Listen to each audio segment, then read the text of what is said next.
The shoulder is an elegant piece of machinery. It has the greatest range of motion of any joint in the body.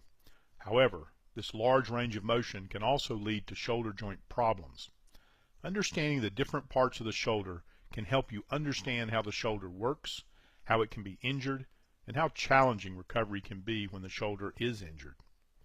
The important structures of the shoulder can be divided into several categories. These include bones, joints, ligaments, tendons, muscles, nerves, blood vessels, and bursa. The bones of the shoulder are the humerus, or the upper arm bone, the scapula, or the shoulder blade, and the clavicle, or the collarbone. The roof of the shoulder is formed by a part of the scapula called the acromion. There are actually 4 joints that make up the shoulder. The main shoulder joint, called the glenohumeral joint, is formed where the ball of the humerus fits into a shallow socket on the scapula. This shallow socket is called the glenoid. The acromioclavicular, or AC joint, is where the clavicle meets the acromion. The sternoclavicular, or SC joint, supports the connection of the arms and shoulders to the main skeleton on the front of the chest. A false joint is formed where the shoulder blade glides against the rib cage. This joint, called the scapulothoracic joint, is important because it requires that the muscles surrounding the shoulder blade work together to keep the socket properly aligned during shoulder movement. Articular cartilage is the material that covers the ends of the bones of any synovial joint. Articular cartilage is about 1/4 of an inch thick in most large, weight-bearing joints. It is a bit thinner in joints such as the shoulder, which don't normally support weight. Articular cartilage has a rubbery consistency. It is very slippery, which allows the joint surfaces to slide against one another with very little friction. Articular cartilage functions to absorb shock and provide an extremely smooth surface to make motion easier. There are several important ligaments in the shoulder. Ligaments are soft tissue structures that connect bones to bones. The joint capsule is a watertight sac that surrounds a joint. In the shoulder, the joint capsule is formed by a group of ligaments that connect the humerus to the glenoid. These ligaments are the main source of stability for the shoulder. They help hold the shoulder in place and keep it from dislocating. Ligaments attach the clavicle to the acromion in the AC joint. 2 ligaments connect the clavicle to the scapula by attaching to the coracoid process, a bony knob that sticks out of the scapula in the front of the shoulder. A special type of ligament forms a unique structure inside the shoulder called the labrum.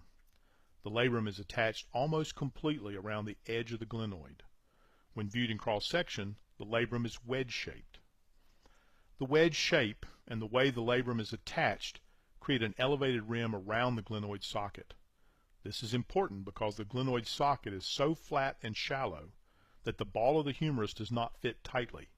The labrum creates a deeper cup for the ball of the humerus to fit into. The labrum is also where the biceps tendon attaches to the glenoid. Tendons are much like ligaments, except that tendons attach muscles to bones. Muscles move the bones by pulling on the tendons. The biceps tendon runs from the biceps muscle across the front of the shoulder to the glenoid. At the very top of the glenoid, the biceps tendon attaches to the bone and actually becomes part of the labrum.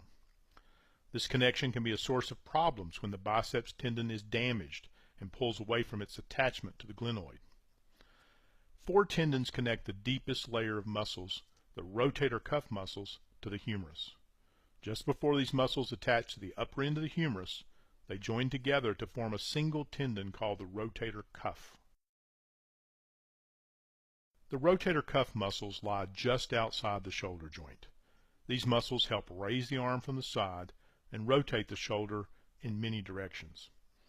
The rotator cuff muscles and tendons also help keep the shoulder joint stable by contracting and holding the humeral head tightly in the glenoid socket as the humerus moves. The large deltoid muscle forms the outer layer of shoulder muscle. The deltoid is the largest, strongest muscle of the shoulder. The deltoid muscle provides the power to lift the arm once the arm is away from the side. The main nerves that travel into the arm run through the axilla under the shoulder.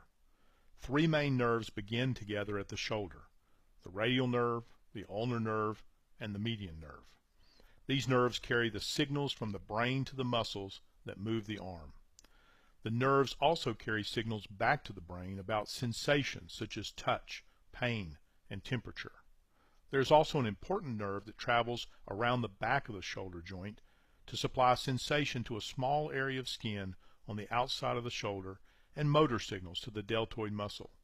This nerve is called the axillary nerve. Traveling along with the nerves are the large vessels that supply the arm with blood.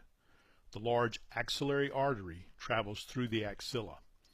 If you place your hand in your armpit, you may be able to feel the pulsing of this large artery. The axillary artery has many smaller branches that supply blood to different parts of the shoulder. The shoulder has a very rich blood supply.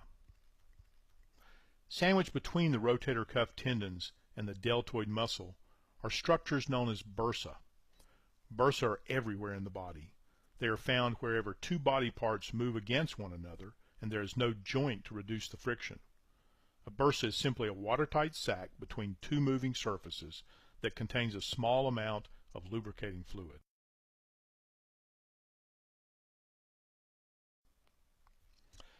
As you can see, the shoulder is extremely complex with a design that provides maximum mobility and range of motion.